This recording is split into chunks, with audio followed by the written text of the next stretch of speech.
Welcome to Aurora Public Library's Virtual Art Gallery.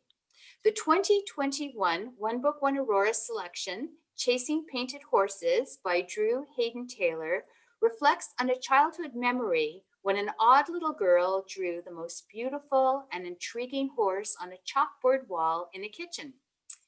This novel presented the perfect backdrop to launch our current featured exhibit, Carousel of Horses. My name is Risha Mandelkorn, and I'm delighted to welcome as my guests today, artist Sue Forster and Archie Matsulu. Welcome, Sue and Archie. Hi. Hi. So let's start off with a little bit of your backstories. How did you each start making art? Sue, do you want to start? Like how did I originally start making art? Like when I was a child? Sure. Tell us about it. Copying the backs of cornflake boxes when I was a kid. They would have contests. I believe it or not. I'm that old, yes. And I won. So yeah. That set me on my journey. I thought, okay, here's something I'm good at. Sounds very good. You Did you like cornflakes also? Yeah, I did. There wasn't much choice back then. It was either that or Rice Krispies. Archie, how about you? What started you on your art journey? Yeah, basically, I think I started late, although I was like raising up in a farmer family and stuff like that. And I never had a chance to just stay in one place in my life. So I have been from this country to next country or something like that. But when I was like maybe 10 or 11, once I was working in a place and I saw this guy with this beautiful painting. He said, wow, what is it? What kind of medium that you're using? He said, I'm using the oil paint. He said, what is oil paint? So he explained to me what is it. So right away from that place, I go to a shop, I bought something like, oh, what is oil paint? They told me it's this. So I never knew what is it. So that's the way it started for my life. But so basically for a long time later than that, although I never had like a proper classical education in art, but I have been with many places that they do these things.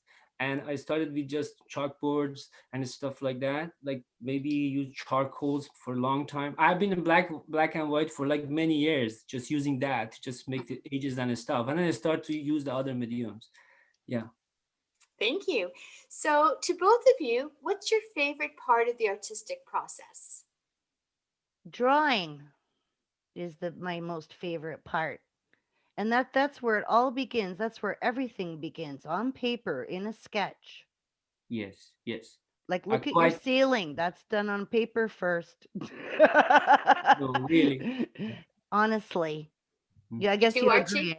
Yeah. Yes, exactly. Basically, before even I do any type of art, like even statues, let's say, I do lots of sketches, and I like to sense that moment. That's why these open studios and stuff like that the life drawing is very attractive me, because I would like to see what is this, what is that. For example, for the horses, I just contacted many people that I know, even from Europe, or some horse lovers here, and then I go to see him in the front to feel it. When you touch the muzzle of the horse and just try to see how it moves and stuff like that. When it's alive, so it sketches, definitely sketches from the close side and feel the way it is. That it starts, and then you go to the finalizing to which kind of medium and stuff that you can use. Well, that's actually, Archie, that's the perfect segue to the next question I wanted to ask the two of you was, what drew you to the subject of horses in the first place? Do you want to start, Archie? Because you started to speak about that. This is long time ago. When I was kids, the time that for 4 years that actually I stayed in one place that we had horses. We had like maybe 5 horses and stuff like that. And one day, one of our horses had an accident and it died. The unfortunate thing is it just catch me a lot, because when I was 4 years of age, I was using to ride a horse without the saddle. Now, if you tell me to go to ride, I scare of it.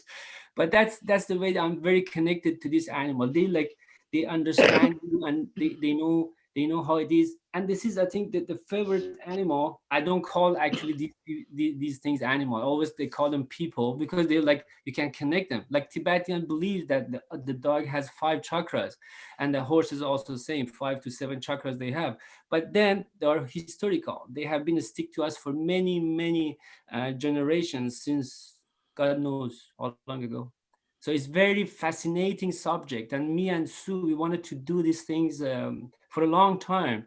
And this, I mean, many times something happens, but we never stops. We always had these sketches back and forth, no matter what kind of medium.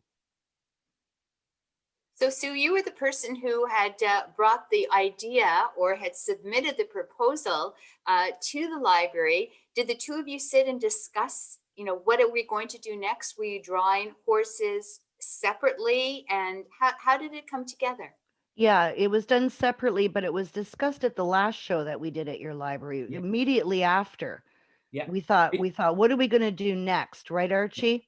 Yeah, many And it times. just came, No, basically, many times me and Sue, when we sit behind of all the scenes of drawing or the art, we discuss many matters, that basically, what is the subject? For example, what is the subject that can be? And then one of the things came out first, it was freedom. We said, what is the symbol of freedom? What do you think? And Sue said, horses. And I don't know why it came to her, but it was so amazing, because wow, that's good, because it's, oh, look at that, I'm free like a horse. But look, and then right away it clicked to me like a mustangs, like they are there and they're surviving, kind of thing. And many people, they go after them to just save them. That, so any subject of the art that me and Sue, basically, we're going to do, like same that with the Buddhas, with the women and the flowers and stuff like that, is came up. We just has many time that we talk about it with details, that, oh, what this comes to you, and which way that you think that you're going to affect ourselves first and the other people.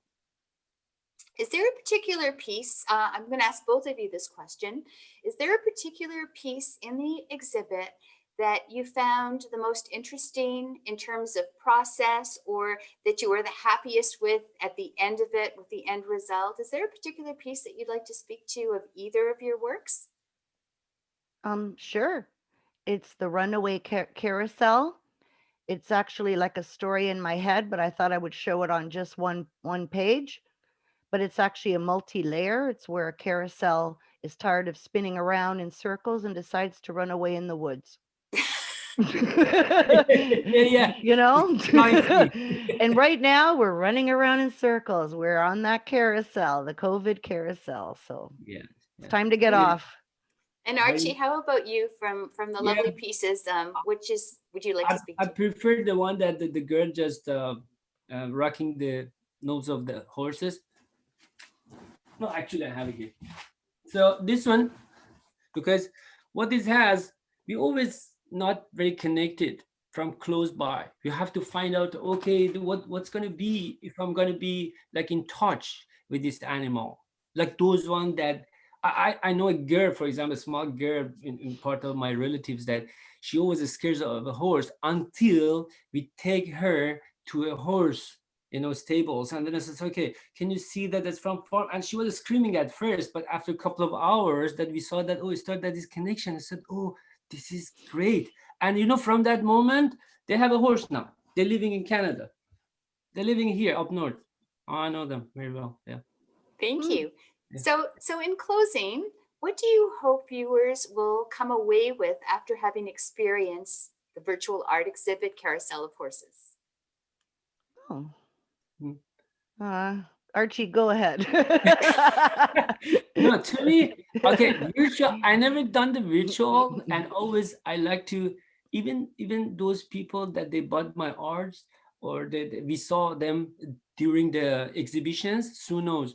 We like to know what was the main things that she or he likes, that and stuff like that. These kind of like connections, and this we know, we trying to get that point, and just they ask other questions towards that. And then to me, it's very first experience, first of all, to be virtual. I don't know what's going to be the things, but I feel like, oh, we're doing something great, because even with all these things, with all new technology, how come we never used it before? I mean, I remember even Sue told me that, okay, let's put this one there, let's put it one there, but we never go for the exhibitions thing.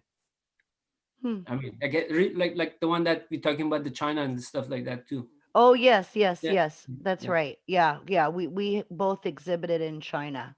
So yeah, we've partnered up a lot, Archie. Yeah.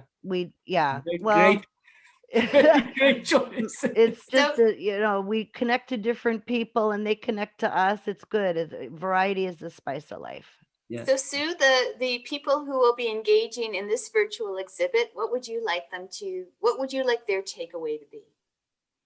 Oh, well, I guess to open their mind, to open their hearts and mind and imagination. A horse is whatever you need it to be. What you need it to be, not what it is, what you need it to be. And yeah, freedom does come at the top of the list, but there are many aspects to a horse. Exactly. Yeah. I'd like to thank you both for taking the time for chatting with us Oh, today. thank you, Um, Risha. Carousel of Horses can be viewed at Aurora Public Library's Art Gallery at aurorapl.ca under Services/Art Gallery. And to learn about the One Book, One Aurora community initiative that has inspired this virtual art exhibit, we hope you'll visit onebookoneaurora.com. Thank you, everybody. Thank you, Thank you. Risha. Thank you. Thank you.